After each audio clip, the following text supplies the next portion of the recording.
sequel 125 of the Church of Uganda at 150 years, a celebration.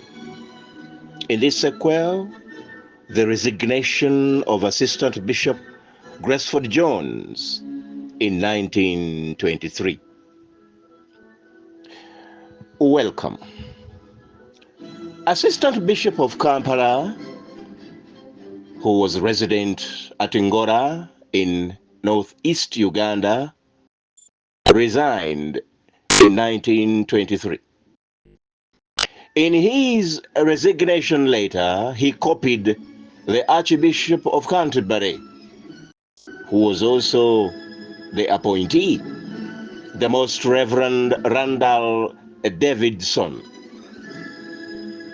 He, however, handed over the original resignation to Bishop Jamieson Willis of the Uganda Diocese, who immediately accepted the resignation.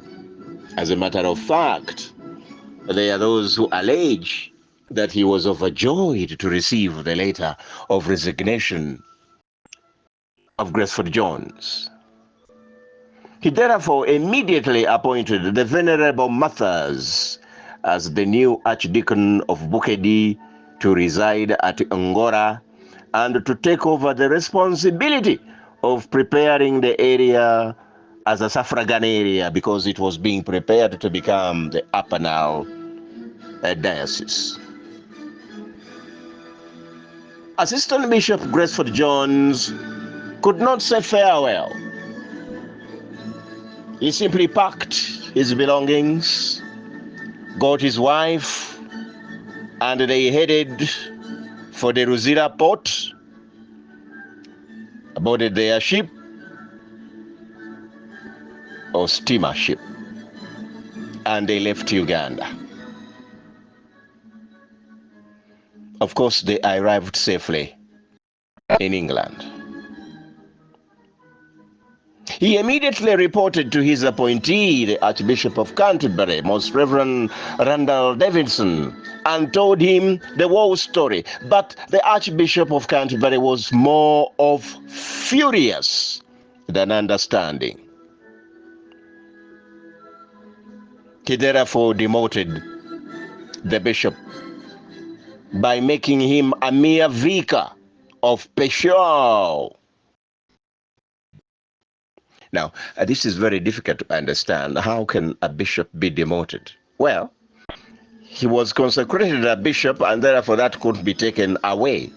But when it came to deployment, he was simply deployed as a vicar of Peshawar, as a punishment for resigning. However, he had made some very good explanation of what happened, and therefore the Archbishop of Canterbury saw no reason of appointing another assistant bishop if the intended posting to take care of the congregations of Nakasero and Entebbe, the English on the white and the Goans, the English-speaking congregations, if they could not be taken care of by an assistant bishop, then it was completely useless sending another one. So Archbishop Randall Davidson never sent another assistant bishop of Kampala.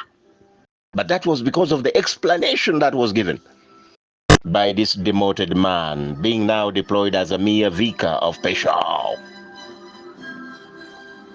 Now, the Uganda Diocese Synod was due in 1924, because the previous one was in 1921, and it was biennial, every 2 years.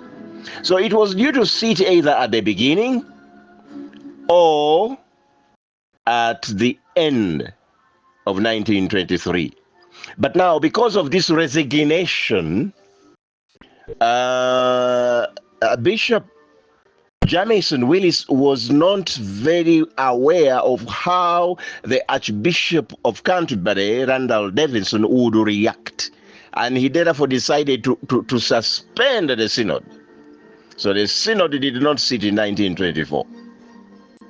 And it was not until 1925 when Bishop Willis was sure that there will be no consequences of the resignation, or that there will be no replacement, because that one he was also waiting for another replacement who perhaps would be more friendly to him and acceptable to him. But he waited and waited and waited, and he saw no response in as far as the appointment of another assistant bishop of Kampala was concerned. Therefore, he went ahead and called for the synod to sit in January. And indeed, from the 22nd of January to the 25th of January 1925, the synod, 1924, the synod sat. It had 312 elected delegates. And among them was, of course, Apollo Chivebraya, who tabled the Mboga report, especially following his entry into the Pygmies land. A missionary, Dr. A.C. Stanley Smith, gave the Kigezi, Rwanda, Urundi report, and especially the work of the Reverend Baraba since 1921. Then, when it came to the report of the Suffragan area of Upper Nile, which was being prepared to become a diocese, the new archdeacon there, the Venerable Matthias, had to step in, and is the man who delivered the report instead of Assistant Bishop GRESFORD Jones. Something also may make you wonder.